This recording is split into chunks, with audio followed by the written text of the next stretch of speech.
Hi, everybody. It's Maria Boynton coming to you from New Birth Missionary Baptist Church right here in Metro Atlanta. It's been 1 year since Dr. Jamal Harrison Bryant joined us from Baltimore, Maryland. 1 year. A lot has gone into this year, including Kanye West's visit. You all remember that, right? Well, we're going to sit down with Dr. Jamal Harrison Bryant to talk about the 1 year anniversary of his being the pastor at New Birth Missionary Baptist Church, what all has occurred, and how he's adjusted and how everyone's adjusted to him. Hi, everybody. It's Maria Boynton. My guest today is Dr. Jamal Harrison Bryant, who is the senior pastor at New Birth Missionary Baptist Church. Came to us in Atlanta about 1 year ago. 1 year ago this Sunday. How are you doing? Amazed, blown away, grateful, and still excited. Why? This has been probably the longest honeymoon in history.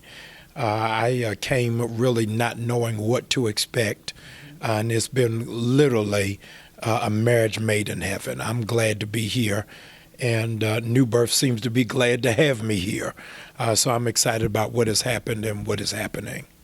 You talk about a marriage made in heaven. When we talked to you that year ago, and we were at the studios in downtown Atlanta, you came in, you were getting your feet wet, you were getting in here, you were ready. You said your furniture was on the way. Right. Now, let's talk about this marriage made in heaven. Yes. The board chose you. Yes. Now, you say a marriage made in heaven. How are the relationships with the board right now? They are head over heels, patting themselves on the back for making this decision, and I'm humbled and I'm honored. Many people thought it would be somebody from Atlanta or somebody who would be a son of Bishop Long, and I didn't meet either of those criteria. And so for them to have trust on an outsider is really evidence of the grace of God. An outsider, too, because you came from a different church. Yeah, you're AME, yes. And so you say this year has been great. I mean, everything is not always perfect. Yes. I'm sure there's still some learning curve there, perhaps? Yes, I'm in remedial class, trying to pick it up. It's a different culture. I started my church in Baltimore, so planting a church is different from succeeding somebody at a church because I'm in essence continuing somebody else's vision, not necessarily charting my own. So trying to find an amalgamation of both of those has been a task and a journey, and it requires a visa and a passport, and I'm learning to speak a different language. And First Lady Long is still with us, I'm so and grateful. She's still here, yeah. She's still our First Lady. Yes. We call her our Michelle Obama, our forever First Lady, is still engaged in lending leadership to our women's department, and I'm so grateful to have her blessing and have her support. Everyone, we're talking to Pastor Jamal Bryant, Jamal Harrison Bryant. He's been with New Birth Missionary Baptist Church now for 1 year. Yes. It just seems like much longer, sir, because to me, you've done so much since you got here. Yes. I think the first thing you did was a mass wedding. Yes.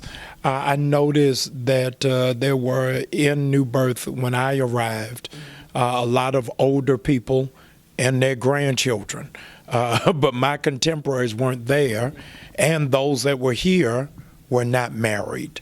And so I wanted to put it out on Front Street that even while I'm a divorced pastor, that I really champion marriage and family. And so I wanted to dissolve any excuse that you can't get married because you can't afford a wedding, a gown, a ring. So we supplied all of that.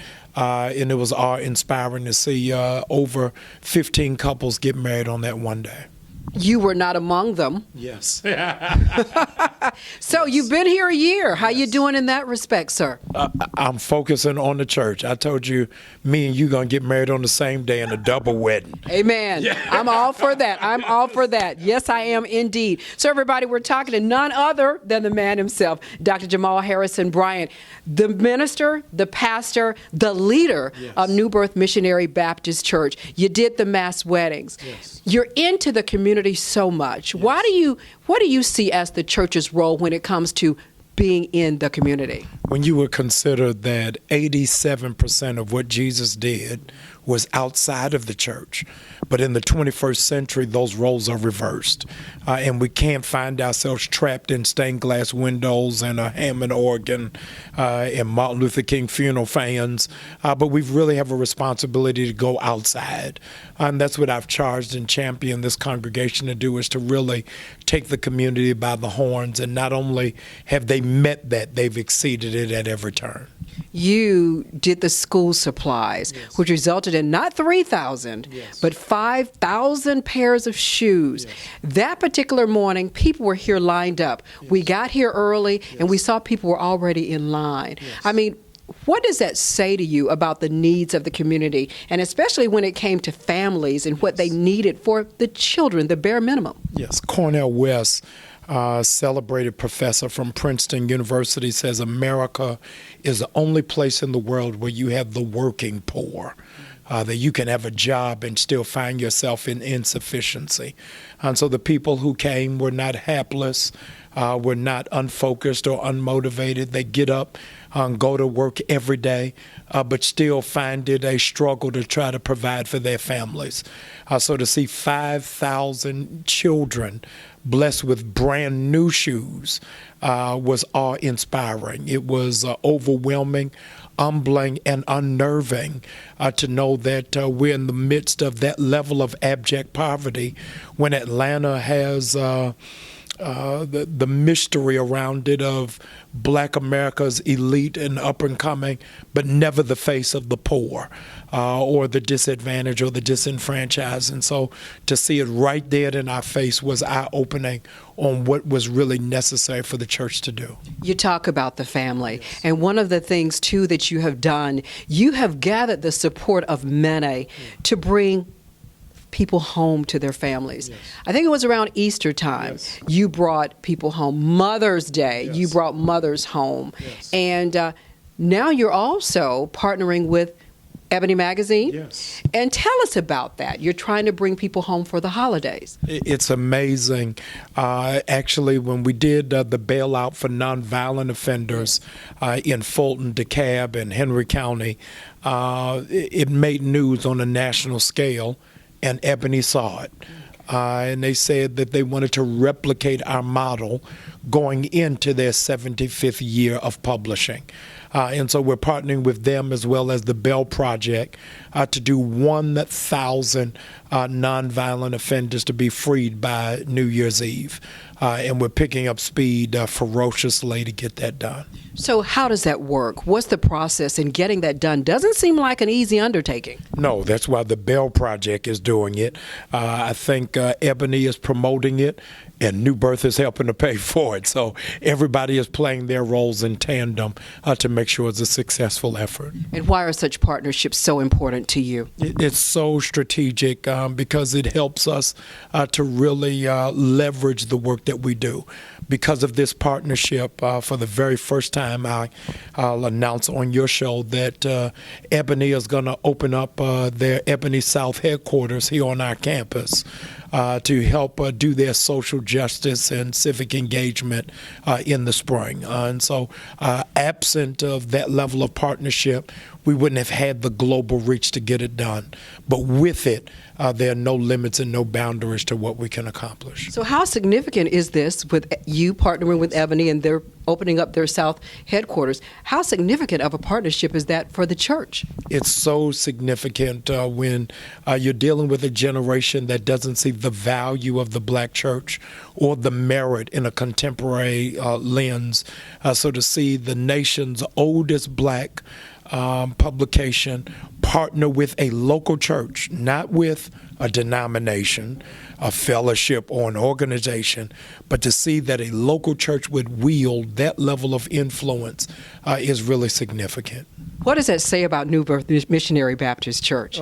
New Birth is undoubtedly a local church with a global mandate and vision and mission. And as a consequence, I'm glad to lend my voice and strength to what it is that, quite frankly, Bishop Long started, and to be able to continue that. What is your philosophy when it comes to the family, one unit? Yes.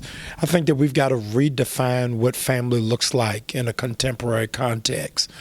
Family is no longer the Cosby Show of a mother and father and kids, but now you've got multi-generational families in one household.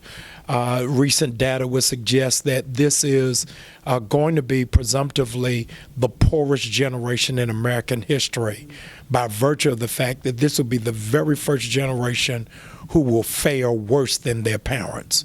And so you've got 32-year-olds who have degrees, have jobs, and still live at home. Because they don't have the credit to get it done. They don't have what they need in terms of funding to get it done. And so we've got to reevaluate what family looks like and what it means.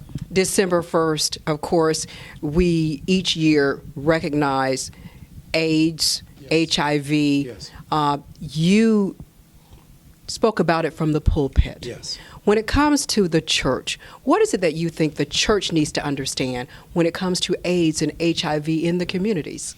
I think that the church is a perpetuator of ignorance, is that we still have it typecast as a gay disease.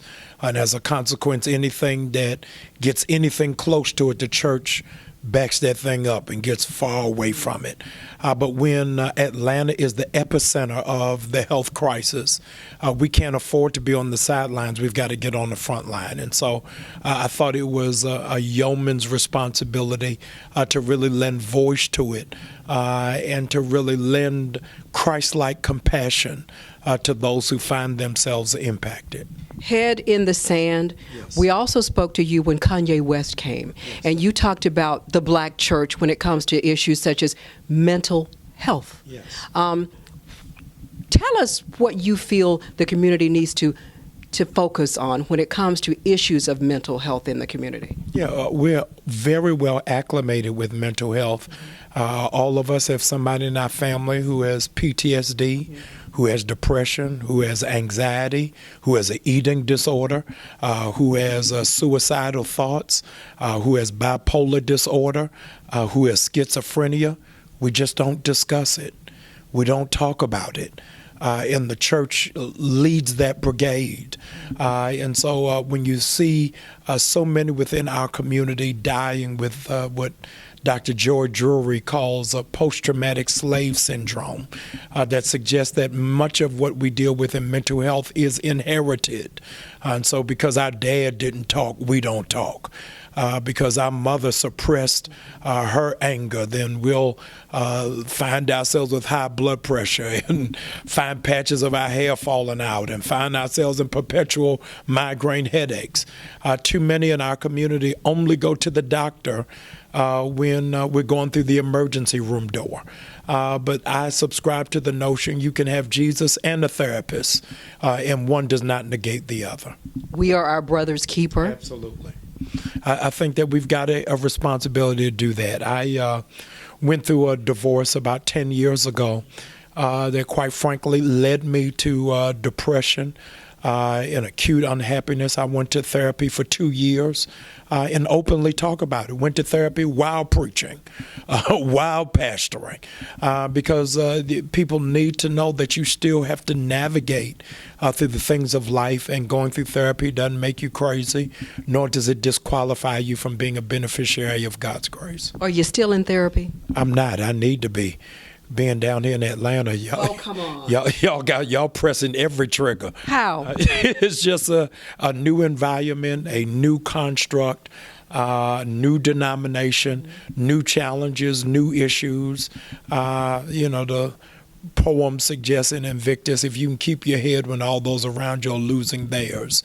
It's really a Cirque du Soleil balancing act of trying to keep all of that together. You seem to have come in with bright eyes and an open mind, because when we spoke to you when you first got here, you talked about you're coming into something new, but the devil will rear its head and will try to come in wherever you're trying to be the best and a God-fearing man.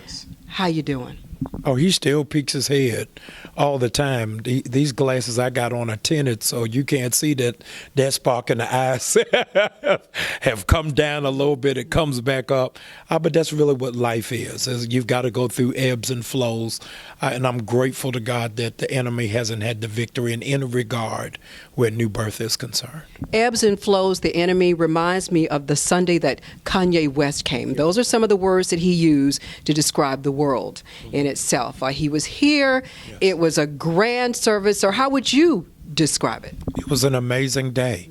More millennials were in our church than my entire time of being pastorate. We had over 300 people outside by 6 in the morning. 156 people accepted Jesus as Lord or joined the church. So it was a great day. Everyone, we're talking to Pastor Jamal Harrison Bryant, the pastor of New Birth Missionary Baptist Church right here in what we used to know it as Lithonia, but it's the city of Stonecrest now. Great things are still happening here. You got the road out here now. It's easier to get here. Yes. What else can we expect? So much. New Birth is the largest landowning black church in the United States, sitting on 280 acres. So 2020, brace yourself. It's going to be a whole lot of shovels and dirt because we're intentional about doing land development and wealth creation right on our campus. And of course, economic empowerment. Yes. You just had your Kwanzaa Plaza. And I'm glad you came. It was amazing. 100 black-owned vendors came and set up shop in our Family Life Center, circulating dollars and promoting entrepreneurship. It was a success by every scale and by every metric. And everybody is chanting, let's do it again. So next year, we're going to do the exact same thing. I was struck by the sheer diversity of the types of businesses that you had. You and I spoke earlier during the event, and you said that when you asked for all business owners to stand up, that you were floored by the sheer number of entrepreneurs that you had in the congregation. Yes. I mean, knowing all of that, what is it as a community that we can realize that we can benefit from? Yes, is that you cannot, after you die, leave your children a job. You can leave them a business. And so entrepreneurship is key in the economy and the culture of what it is that we live in, that we've got to shift the narrative from our names on the back of the check to the front of the check. I wanted to practice and model that. So an opportunity came to me within months of being here to become a partner of Arizona's restaurant right outside of Stonecrest Mall. And I took that opportunity not for me to become a partner, but for my daughters too.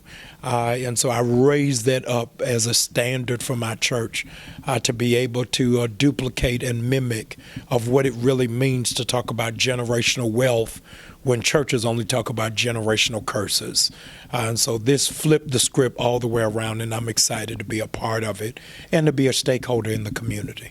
You had a reputation of being a social activist, too, when you came here. Plenty of activity. You marched in Baltimore against the wrongs that could be made right. Yes. Here in Metro Atlanta, you've even gotten involved now in saying crime, go away. Yes. That devil, we do not need it here. Yes. What do we as the community need to understand about when it comes to wrongs versus rights in that respect? Yeah. Dr. King said that crime is the bride of poverty, that wherever you see poverty, crime is close by. And so Atlanta doesn't have a crime issue. They have a poverty issue. And so there has to be job training made available and not just entry level. And so if I'm taking a young man from Bankhead who was clearing $2,000 a day, I can't put him at a cash register at Chick-fil-A. I've got to show him how to make a tangible shift in his life, how to maintain his lifestyle and to be able to support his family. Do they call you from Baltimore? And when they call you, yes, what do they say? Is there a midnight train back from Georgia? What do you say? Absolutely not. Just the last train to Paris. This is it. I'm excited to be here, and I'm clear that this is where it is that God wants me. Dr. Bryant, when you talk about the millennials, and we talked about how many hundreds there were when Kanye came to visit, and I'm sure you have them in the congregation, every Sunday. How have you seen the numbers? Have they ebbed and flowed? Have they risen? Or when it comes to millennials at New Birth? I think our fastest growing demographic right now are actually Gen Xers, which would be my contemporaries, not necessarily millennials. The average member at New Birth is 56. And they've been here on average 17 years. So you're seeing a wave of youth and young adults coming and darkening our doors that haven't been here or new to the area or new to God. We see anywhere between 40 to 50 new members a Sunday. And so I'm elated to see what that shift is and saying, how do you apply discipleship to an undiscipled generation? So the things that we would take for granted for those of us who grew up in the church, you can't. That this is a generation that doesn't know Noah's Ark, Shadrach, Meshach, and Abednego, doesn't know Daniel and the lion's den. And so it can't just be emotionalism, but it has to be intentional discipleship. You've got the Gen Xers coming in. Yes. Well, how do you draw the millennials? Drawing the millennials is a whole different narrative because what we're seeing now is our streaming is what is growing. So our church holds roughly around 8,000, but I see 40,000 online a Sunday. And those are primarily my millennials who like what I call praise in pajamas. And so we've got to recalibrate what is the effectiveness of church. Is the church not making an impact if they're not in the pew, but are watching from their Android? And so there is no manual for this. And so we're having to recreate it and redefine the metrics of what a really effective church looks like. Yeah, because a lot of people still believe that you have to be in the church. Yes. You have to be there to conversate and all of that. There's a whole lot of people who think you can't Christmas shop unless you go to the mall. Right. But the majority of people are now shopping online. And so when you see where those variables change, the church also has to change. Data suggests that culture changes every 4 years, but church culture changes every 20. So the average church is 15 years behind. And so we've got to figure out how do we zoom up in that model so we're not recasting Back to the Future. It's the holiday season. Yes. As we talk to you. What would you like to tell people about being with the family and being in the season? Yeah. 'Tis the season to be jolly. All of us know it. But there is a pervasive sickness called seasonal adverse disease, which means between Thanksgiving and New Year's, it's the greatest level of ODs, greatest level of alcohol abuse, greatest level of controlled substances on the rise and spiking, because people are trying to find a way to be happy. And the church's responsibility is to say that happiness is not in things, it's always in a person. Jesus was born in a stable with no health care, with no clothing, with no doctors. But out of that poverty, they sang joy to the world. And so I would challenge every person who can hear my voice, who's watching this, find somebody to make you happy.